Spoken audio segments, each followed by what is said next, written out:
Hi everyone, welcome to my channel. ఈ వీడియోలో మనం ఇంట్లోనే బర్గర్ బన్నని ఈజీగా ఎలా చేసుకోవచ్చో చూద్దాము.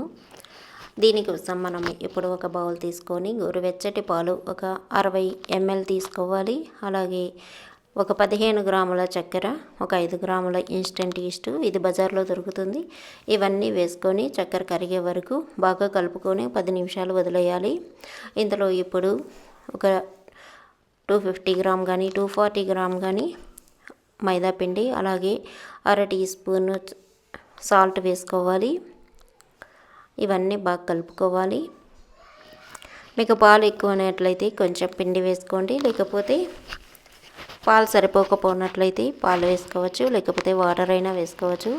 ఇందులోనే ఒక 25 గ్రాముల బటర్ వేసుకున్నట్లయితే మంచి టేస్ట్ వస్తుంది, మంచి స్మెల్ ఉంటుంది.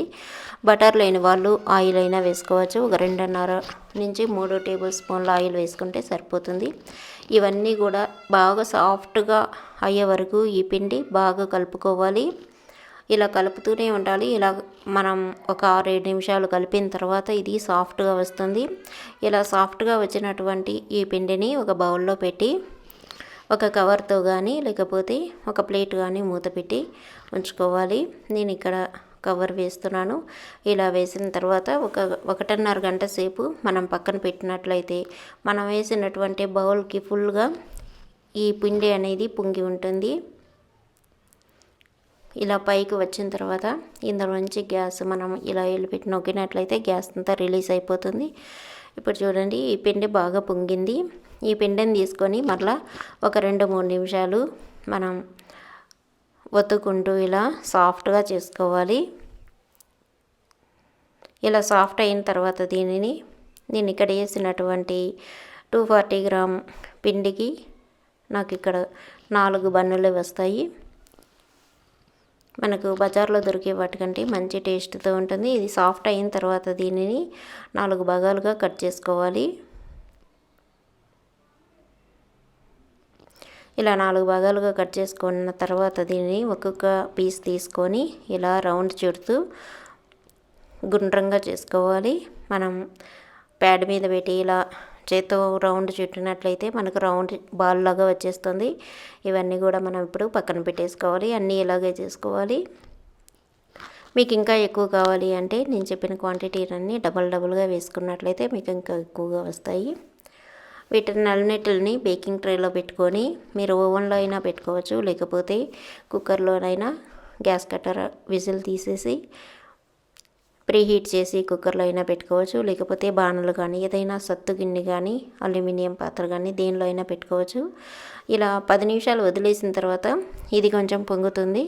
ఈ పొంగిన తర్వాత మనం ఓవెన్లో పెట్టే ముందు కానీ కుక్కర్లో పెట్టే ముందు కానీ లైట్గా పాలు దీనిపైన ఇలా చిలకరించుకున్నట్లయితే మనకు మంచి కలర్ వస్తుంది.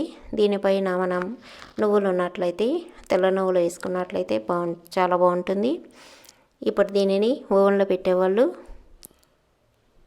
ఒక 180 డిగ్రీస్లో అరగంట సేపు పెట్టుకోవాలి. అది కుక్కర్లో అయితే 40 మినిట్స్ పెట్టుకోవాలి. ఇది తీసిన వెంటనే మనం బటర్ రాసుకున్నట్లయితే బటర్ కానీ ఆయిల్ కానీ మంచి షైనింగ్ వస్తూ ఉంటాయి. ఇంతే, చాలా ఈజీగా చాలా తక్కువ ఇంగ్రీడియంట్స్ తోటి మనకు బర్గర్ బన్ తయారైపోతుంది. చాలా సాఫ్ట్గా ఉంటుంది. ఇలా మనం ఎక్కువసేపు పిండిని కలుపుకోవడం వల్ల ఇది చాలా సాఫ్ట్గా వస్తుంది. ఇప్పుడు చూడండి, మంచి షేప్లో చాలా సాఫ్ట్గా వచ్చినాయి. ఇప్పుడు దీనికోసం మీకు పిల్లలకి ఇష్టమైతే దీనిని పాలలో ముంచైనా చేయొచ్చు, లేకపోతే మీ ఇంట్లో టిక్కా కానీ చేసుకున్నట్లయితే ఆలు టిక్కా, పన్నీర్ టిక్కా ఏదైనా దాన్ని పెట్టి ఈజీగా బర్గర్ చేసుకోవచ్చు. ఇప్పుడు నేను బర్గర్ చేసి చూపించడం కోసం ఒక బన్ తీసుకొని కట్ చేసుకొని దీనిపైన లెట్యూస్ దొరుకుతుంది బజార్లో, దొరకనకపోతే పర్లేదు, లెట్యూస్ పెట్టుకోకపోయినా బాగానే ఉంటుంది.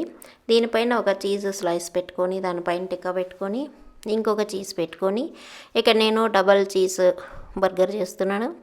దానిపైన 2 ఆనియన్ స్లైసెస్ అలాగే టమాటో స్లైసెస్ పెట్టుకొని ఇంకొంచెం లెట్యూస్ పెట్టుకొని ఇంకొక సైడ్ బన్కి మైనీస్ పోసుకొని మనం ఇలా పెట్టి ఇచ్చినట్లయితే పిల్లలు చాలా ఇష్టంగా, మనం బయట కొన్నట్లే ఉంటుంది. ఇది మీరు సింగిల్ చీజ్తోనైనా చేసుకోవచ్చు, డబల్ చీజ్తోనైనా చేసుకోవచ్చు.